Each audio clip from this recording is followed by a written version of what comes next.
आज हम आपको नवम भौतिक विज्ञान में संवेग संवेग परिवर्तन की दर लगाए गए बल के बराबर होती है, इसका मात्रक क्या ही समझा रहे हैं।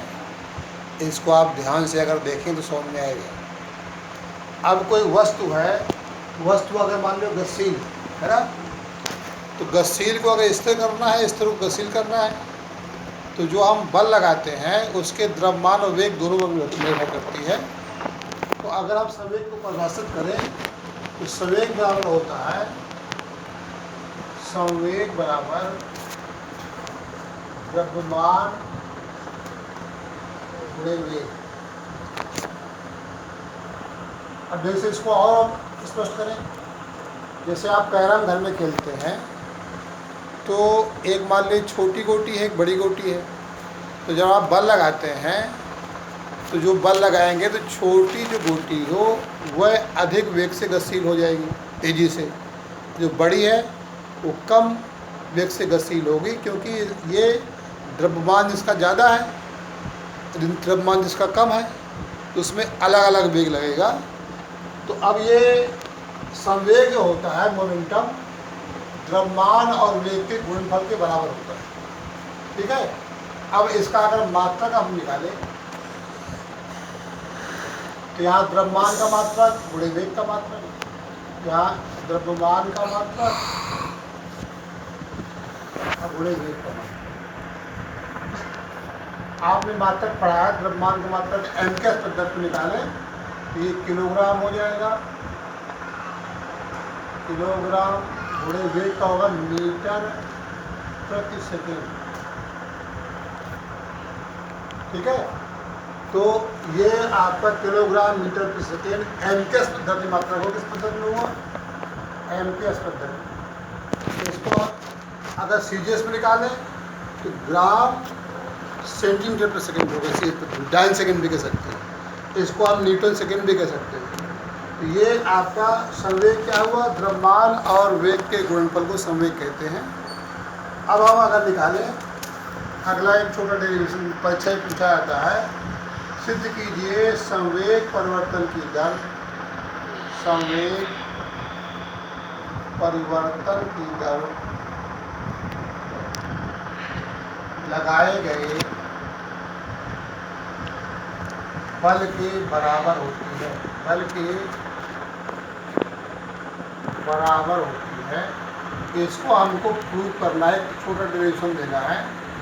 अब इसके लिए यह मान लें, माना कोई वस्तु है,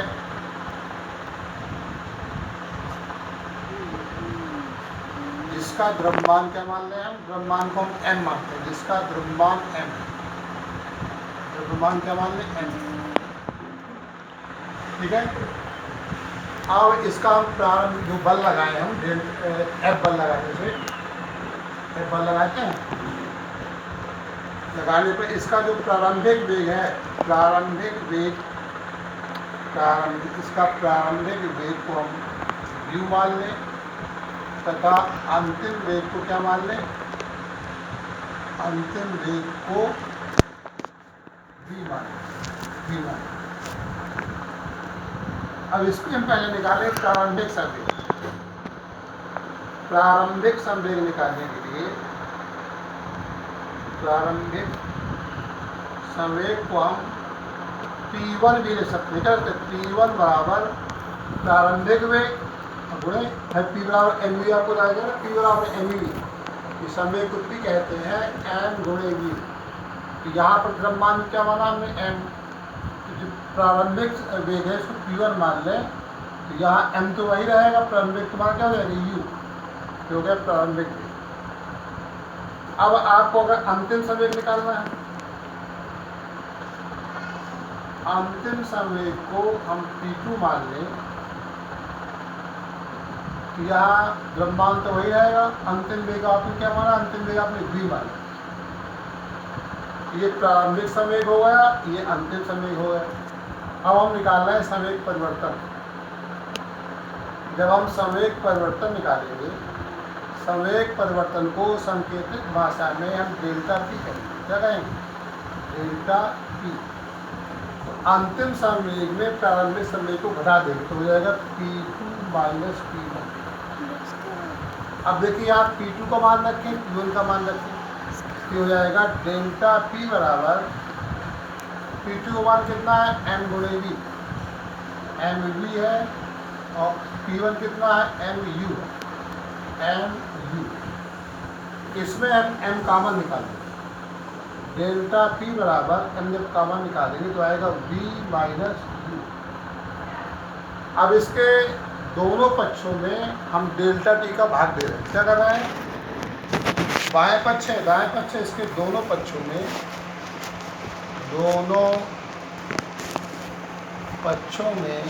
डेल्टा T का भाग देने पर अब देखिए क्या हो जाएगा, ये हो जाएगा डेल्टा P अपान डेल्टा T बराबर m, ये हो जाएगा v माइनस u बटे डेल्टा T। अब हम त्वरण को परिभाषित करते हैं। त्वरण क्या होता है, वेग परिवर्तन की दर को त्वरण कहते हैं। जो त्वरण होता है a बराबर होता है v माइनस u अपान टी। यहाँ पर इसको हम हटाएंगे, इस पद को हटाना है। तो त्वरण क्या होता है, वेग परिवर्तन की दर को त्वरण कहते हैं। तो अंतिम वेग घटाया गया तो वेग परिवर्तन हो गया, टी का भाग दे देगा तो वेग परिवर्तन की दर आ गई। तो जहाँ हमारा v minus you upon delta T लिखा है वहाँ क्या लिख देंगे, ए लिख देंगे। तो हमारा हो जाएगा डेल्टा p अपान डेल्टा टी बराबर m गुणे इसके कर देंगे ए। कहाँ से आया, इसको यहाँ से बदला गया। अब देखिए न्यूटन का गति विषय के में दूसरा नियम आपको जानते हैं, ये हो जाता है, इसको आगे अगर बढ़ाएं, डेल्टा p अपान डेल्टा टी बराबर ये हो जाएगा f। क्या हो गया, f। ये 5 है, आप जानते हैं f बराबर m है। क्या जानते हैं, f बराबर m है। ये न्यूटन का गति विषय द्वितीय नियम है। तो जहाँ m लिखा हुआ क्या दिया गया, f लिख दिया गया। आपका कैसे दो गया, संवेग परिवर्तन की दर लगाए गए बल के बराबर होती है। ये आपका डेरिवेशन छोटा सा आ गया है। संवेग परिवर्तन की दर, ये अब क्या है, बल है, तो संवेग परिवर्तन की दर लगाए गए बल के बराबर होती है। ये आपका हो गया संवेग और एक छोटा सा डेरिवेशन। अब आप जानते हैं, अब देखिए बल आवेग क्या होता है, इम्पल्स ऑफ फोर्स। बल आवेग क्या होता है, जब कोई बड़ा बल, यहाँ देखिए किसी वस्तु पर थोड़े समय के लिए लगाया जाता है तो बल तथा समय अंतराल के गुणनफल को बल का आवेग कहते हैं। बल का आवेग भी आपका सदिश राशि है और बल का जो ये आपका संवेग है, संवेग भी सदिश राशि है। अब बल का आवेग अगर सूत्र चाहते हैं निकालना तो हो जाएगा F गुणे डेल्टा टी। F क्या है, बल है, सूत्र लिखा ना आपने, बल का तो हो जाएगा बल गुणे समयांतराल। बल क्या है, F है, ये तुम्हारा डेल्टा टी, ये हो गया बल का आवेग। ठीक है, इसका मात्रक क्या हो जाएगा, वो न्यूटन सेकेंड कर सकते हैं। अब अगर इसको हम और सूत्र निकालें, बल का आवेग समय परिवर्तन के बराबर होता है। इसको निकालने के लिए क्या करें, माना m द्रव्यमान की कोई वस्तु है, द्रव्यमान की वस्तु पर F बल लगाते हैं। क्या लगाते हैं, F बल लगाने से उसका वेग v हो जाता है। अंतिम में क्या हो गया, v हो जाता है। यहाँ जो हम सिद्धांत देंगे, इस सिद्धांत में त्वरण को परिभाषित करें, a बराबर हो जाएगा delta v upon delta T.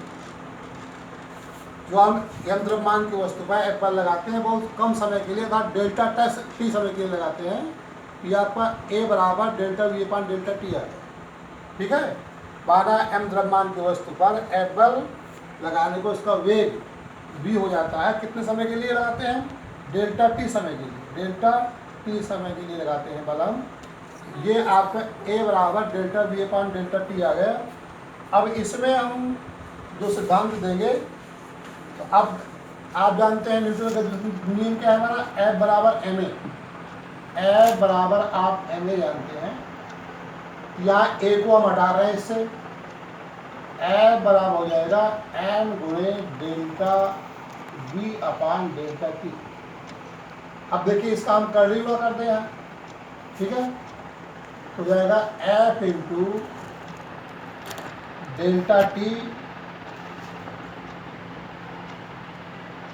बराबर एम गुणे डेल्टा वी। अब देखिए एफ गुणे डेल्टा टी कैसे देखिए आपने, ये तुम्हारा बल का आवेग है, एफ गुणे डेल्टा टी को हम बल का आवेग लिख दें, बल का ये आवेग है, और एम इंटू डेल्टा वी क्या है आपका, संवेग है, ठीक है। या तो हो गए संवेग परिवर्तन लिख सकते हैं, संवेग दीजिए, संवेग परिवर्तन, संवेग परिवर्तन अर्थात बल का आवेग संवेग परिवर्तन के बराबर होता है। तो ये तुम्हारा बल का आवेग हो गया और संवेग हो गया। अब देखिए अगर कोई उदाहरण दें हम, जैसे क्रिकेट की गेंद है, गेंद बहुत तेज़ी से अगर आ रही है तो उसको आपको रोकने के लिए बल क्या लगाना पड़ेगा, अधिक बल लगाना पड़ेगा, और वो धीमी से आ रही है तो उसको रोकने के बल कम लगाना पड़ेगा।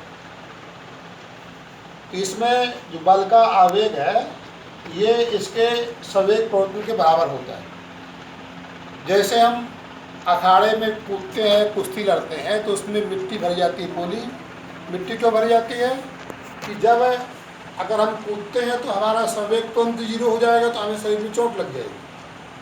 तो अगर जब हम ऊपर से कूदते हैं तो उसमें मिट्टी में धंसने में थोड़ी समय लगेगा, क्षणिक समय लगेगा, क्षणिक समय में ही जो हमारा संवेग होगा तुरंत शून्य नहीं होगा, इसलिए चोट हमें कम लगती है। इस तरह दैनिक जीवन में इसके तमाम उदाहरण हैं।